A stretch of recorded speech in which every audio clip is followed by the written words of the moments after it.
Hello, good evening, नमस्कार। मैं कुलदीप यादव के आर स्टडी यूट्यूब चैनल में आप लोग को स्वागत है। तो आज बहुत इम्पोर्टेंट टॉपिक लेकर के आया हूँ, वर्ण। इससे पहले मैं पढ़ाया था समास।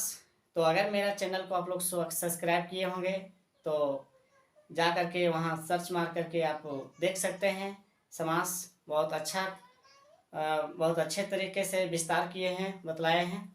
और मैं उम्मीद करूंगा कि वर्ण को भी बहुत अच्छे तरीक़ा से मैं विस्तार रूप से बताने का प्रयास करूंगा। तो चलिए आज बता रहा हूं वर्ण के विषय में। तो वर्ण विचार, वर्ण क्या है? सबसे पहली बात हम वर्ण समझते हैं। वर्ण क्या है?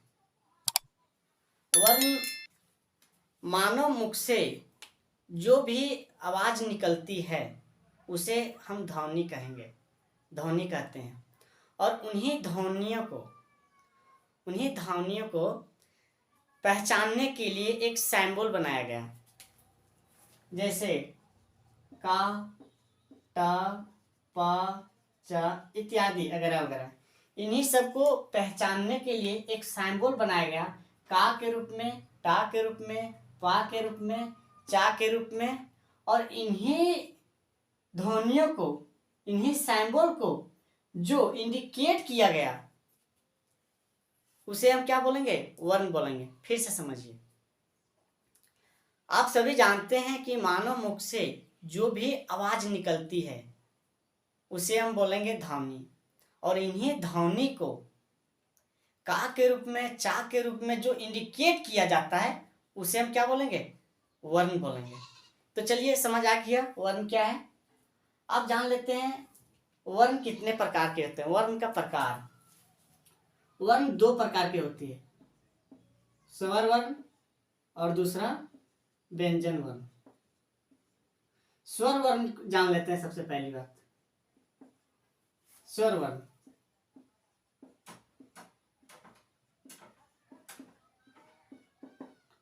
स्वर वर्ण किसे बोलेंगे? स्वर वर्ण हम जो भी मानव के मुख से जो ध्वनि डायरेक्टली रूप से क्रिएट होती है, डायरेक्टली रूप से बाहर आती है, उसे हम स्वर वर्ण बोलेंगे। क्या बोलेंगे? स्वर वर्ण बोलेंगे। डायरेक्टली रूप से, बिना लड़खड़ाहट, बिना हिचकिचाहट से जो डायरेक्टली रूप से बाहर आती है आवाज, उसे हम क्या बोलेंगे? स्वर वर्ण बोलेंगे। उसे क्या बोलेंगे? स्वर वर्ण बोलेंगे। आप जानते हैं कि स्वर वर्ण में कौन कौन सा आती है? या, अम्यया, हर्षहि, दुर्गहि, हर्षहु, दुर्गहु, ए, आय, ओ, आ, अंग और या हम नहीं, अभी नहीं आएगा, इसको भी हम बाद में चर्चा करेंगे हम इसको। तो चलिए कितना हो गया टोटल? 1 2 3 4 5 6 7 8 9 10 11। कितना हो गया? हाँ, और एक छूट गया री, एक छूट गया री। जैसे बोलते हैं मातृ, तो उस जगह पे इसको यूज किया जाता है ना। गृह, जैसे देखो गृह नहीं होता है, बहुत ऐसे बच्चे जो है सो गृह कार्य बोलता है। गृह कार्य नहीं होता है बच्चा, गृह कार्य होता है, कहता है गृह कार्य।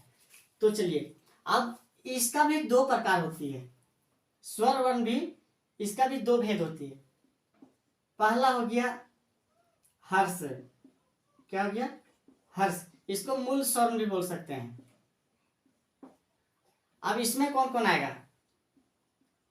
आ, ई, उ और एक री, ये हर्ष में आ जाएगा। अब दीर्घ में लेते हैं। दूसरा दीर्घ में जो बच गया, अम्यया, दीर्घहि, दीर्घहु, ए, आय, ओ, आव, अंग, नहीं सॉरी, अंग या नहीं। तो कितना हो गया इसमें? 1 2 3 4 5 6 7। इसमें टोटली कितना हो गया? इसमें अंक जो है सो 4 और इसमें कितना 7, कुल मिलाकर के स्वर वर्ण कितने होते हैं 11। चलिए इतना याद हो गया। अब ले लेते हैं व्यंजन वर्ण। किसको लेंगे अब? दूसरा व्यंजन वर्ण। व्यंजन वर्ण सबसे पहली बात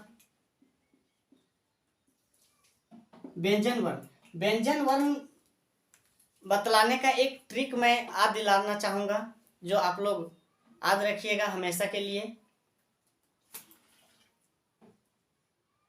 क च ट त प, इसको याद रखिएगा आप लोग। व्यंजन वर्ण ख ग घ ङ। देखिए इस पर थोड़ा सा चर्चा करते हैं।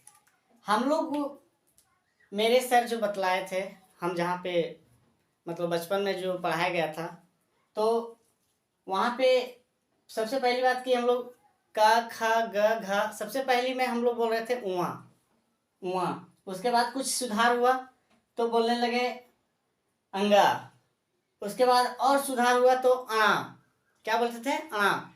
तो कुल मिलाकर के इसमें कोई दिक्कत नहीं है, आप जो भी अपना विचार से जो भी बोल सकते हैं, एक ही वर्ड है, इसको अंग बोल सकते हैं। ठीक है, तो ये एक ही है। अब आते हैं खाचा में च छ ज झ इया ट ठ ड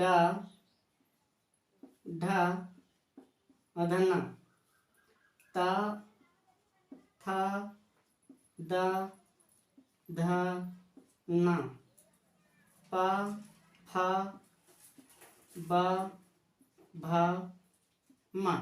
तो थोड़ा सा इस पर चर्चा करते हैं बच्चों। देखो क ख ग घ अंगा है ना।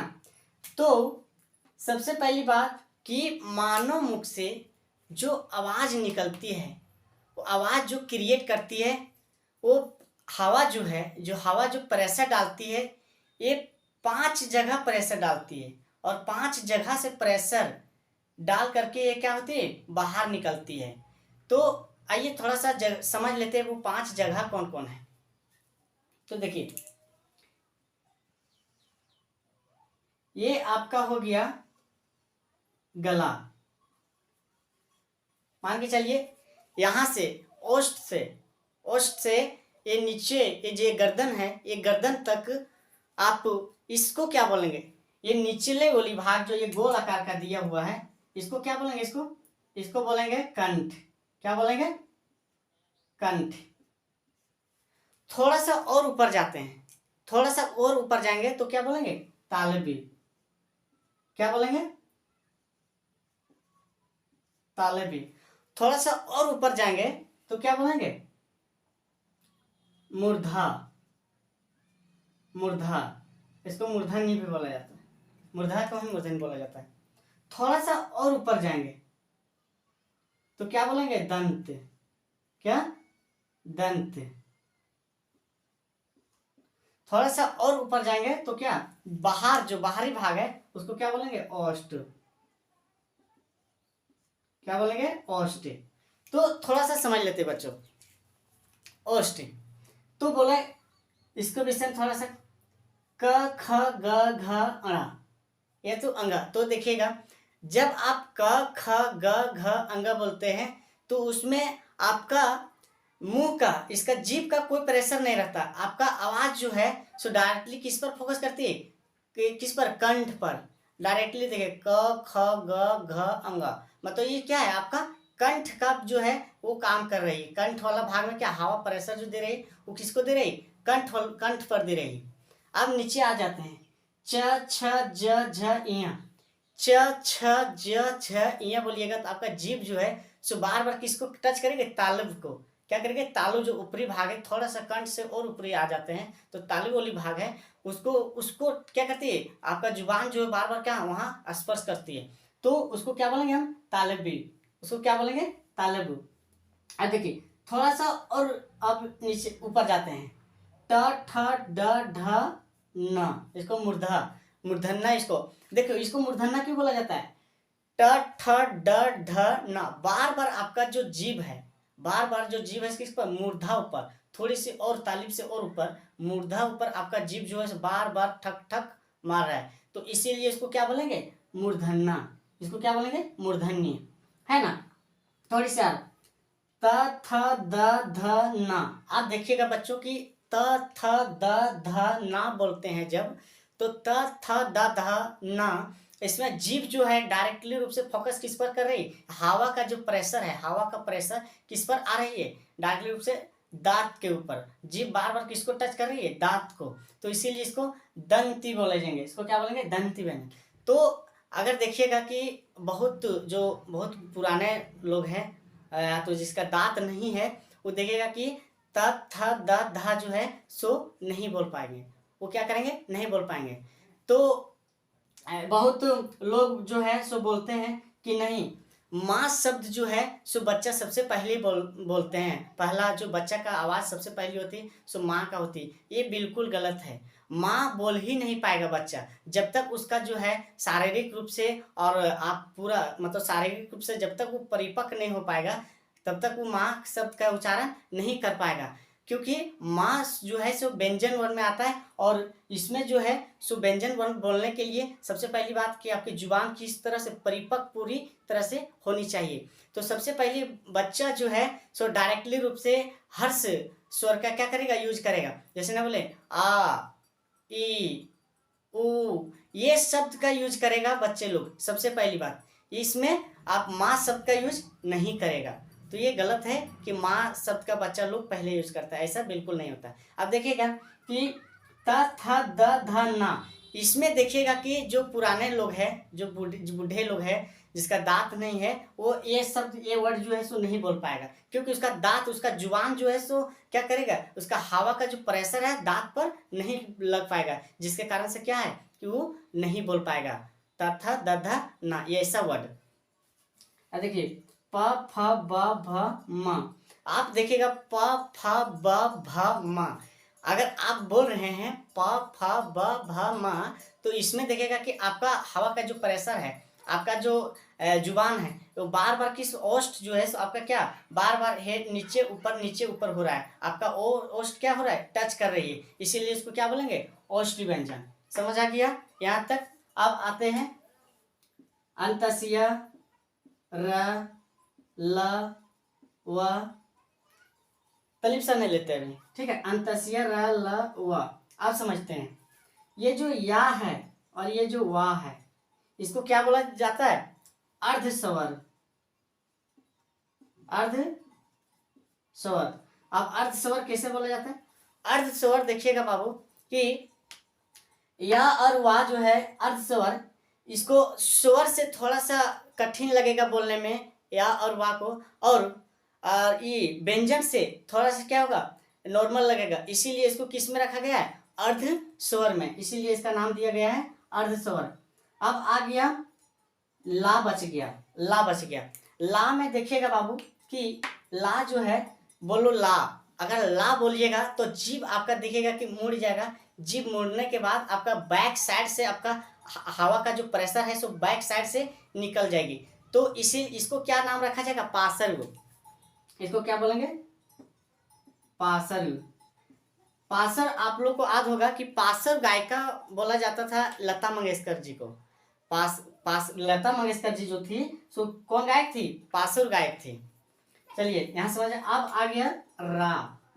रा को क्या बोलेंगे? रा। देखिए आप जब रा बोलिएगा तो रा में आपका जीभ जो है सो एकदम बेलन की तरह, आपका बेलन की तरह क्या होगा? जीभ जो है सो घूर जाएगा बेलन की तरह। रा बोलिए, रा। रा आपका बेलन की तरह क्या होगा? जीभ घूरेगा। इसीलिए इसको नाम दिया गया लुंठित। क्या रखा गया? लुंठित। सॉरी। इंडिया में आधा से अधिक बच्चों को या आधा से अधिक लोगों को ये वर्ड एक ही जैसा लगता है। सा सा सा सा सा सा। तो देखिएगा इसमें जो है बाबू सा सा सा, तो इसमें देखिएगा कि स हा, तो इसमें देखिएगा कि आप जब भी स या हा का जो स हा, आप देखिएगा जब भी ये वर्ड को यूज कीजिएगा आपका क्या होगा, आपका जो जुबान से जो हवा जो आएगी वो कैसे आएगी, गर्म हवा आएगी। स, आप बोलिएगा सा जैसे बोलिएगा आपके जुबान से क्या हवा जो है सो गर्माहट हवा आएगी। तो इसीलिए इसको बोला गया है उष्ण व्यंजन। इसको क्या बोला गया है, उष्ण व्यंजन, उष्ण व्यंजन। और